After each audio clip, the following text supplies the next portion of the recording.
Hey guys, welcome back to Beyond the Feet. In this video, we're going to be comparing two lightweight maximum cushion shoes. So you got your New Balance 1080 version 11 and your Hoka One One Clifton 7.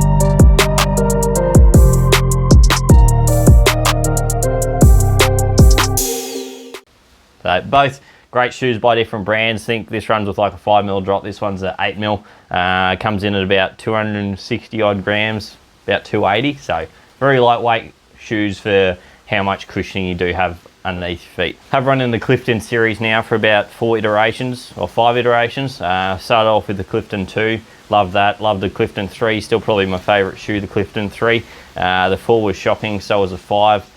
6 got a bit better just with quite a sloppy upper, and the 7 is brilliant. So very nicely dialed in this shoe as far as the Clifton 7 goes.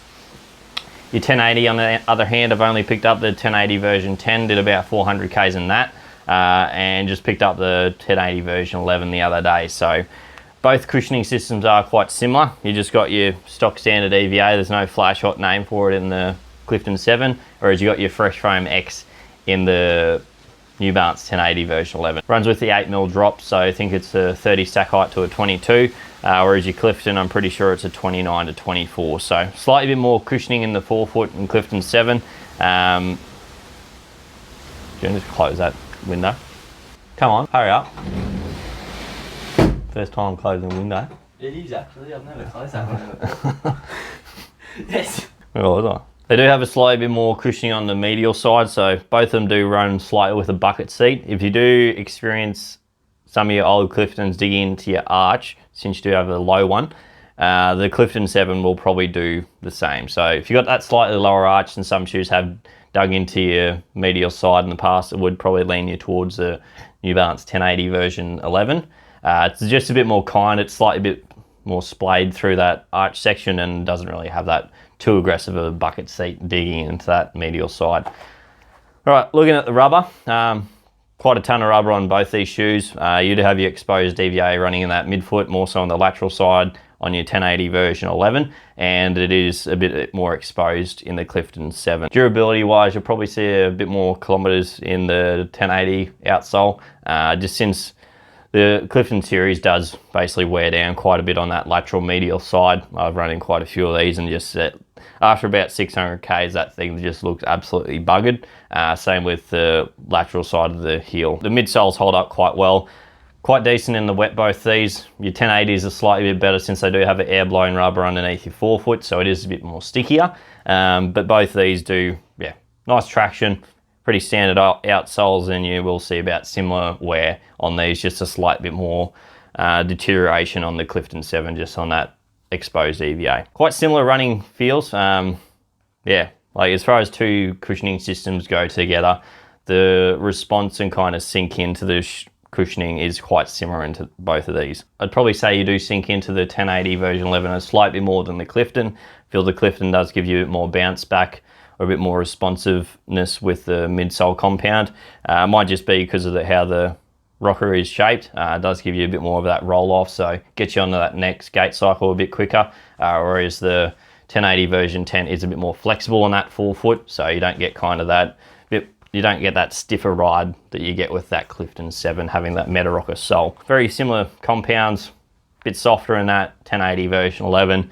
You get a slight bit more response out of that Clifton 7, but like very similar kind of feels underneath the foot. If you want a bit more of a generic feel, you don't really want to go for that traditional rocker. 1080 version 11 works like a ripper. Good midsole compound. Durability wise, in the past, I have found the Clifton midsoles do hold up better over the longer life of the shoe.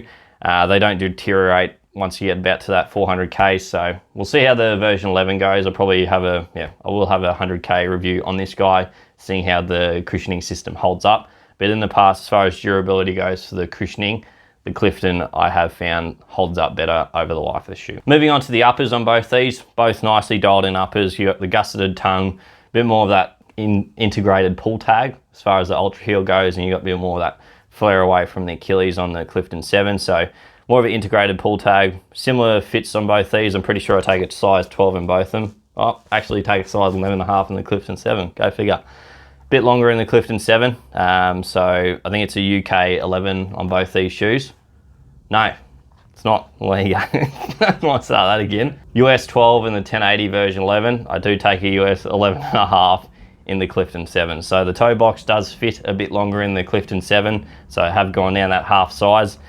Going down that half size, they both end up being similar in the length. As far as the upper feels, yeah, I'd probably lean towards the 1080 version 10. The heel counter does lock down a bit better in the Clifton. The midfoot as well as the forefoot feel in the 1080 version 11 is just basically like a second sock.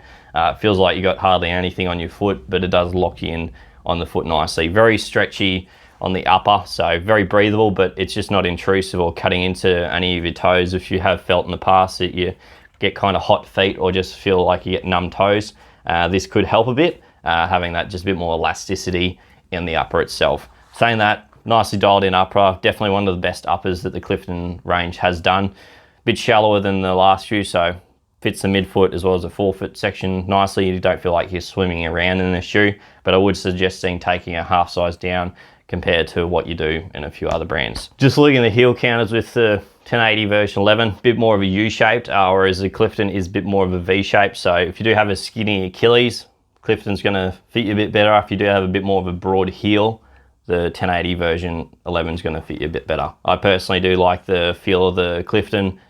You do kind of sit back in the shoe a bit, whereas the 1080 you do feel like you do have a bit more opening on that ultra heel, a bit more than that version 10.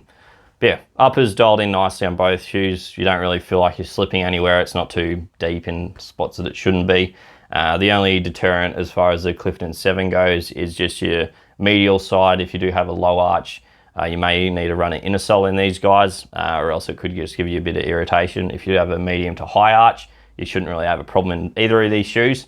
But yeah, just that low arch, I would be looking towards the 1080 more. But yeah, what you would use these shoes for, I'd probably look at the 1080 just for a bit more of a daily trainer, building up your endurance, going out for those sloggy runs, getting the legs turning over without beating up the body too much. The Clifton 7, I've found I do use this for kind of all workouts. I do love doing like a long negative split in these, so going out at kind of an endurance pace and just building up the speed, leading into a quick one on the way home. So you can do a few more workouts in these. You would probably need to couple this with a slightly bit more of a speed workout shoe like the Beacon 3 or the Propel by New Balance, if not the new Rebel 2 that they got coming out. Whereas this, get a Mach 4. If you want to chuck something like that into the rotation, if not a Carbon X2. I can't really see someone having a Rincon 2 with a Clifton 7. It's a bit of a weird mix. But yeah, you would be able to get a few more workouts in the Clifton 7 compared to having the New Balance 1080 version 11. You'll probably just need to couple this with another shoe, but both work brilliantly in their own rights. Quite similar shoes. Like if you go out for a run in one and go out for a run in the other, it's kind of going to feel the same. But yeah, can't really go wrong if you're looking at either of these shoes. There's just a slightly different fits. If you have had irritation in the past with a rocker or even just a bucket seat digging into the medial side in your Clifton range, pick up your 1080 version 11. Great shoe, both very lightweight. Like these are under 300 grams for a maximum cushion shoe. If you want something a bit more lighter weight, I'd probably just say knocking off about 5 kilos of your body weight, and the shoes will end up being a bit lighter. So any comments? If you love running in one of these compared to the other, let us know in the comments below. Hit the subscribe button. I do have a full review on this version 7 in the probably the description somewhere. Then this one being a newer shoe, I'll probably drop one in about a month's time. So keep subscribed for that one. Give us a like. If you don't like the video, give us a dislike, all that jargon. See you later, boys and girls.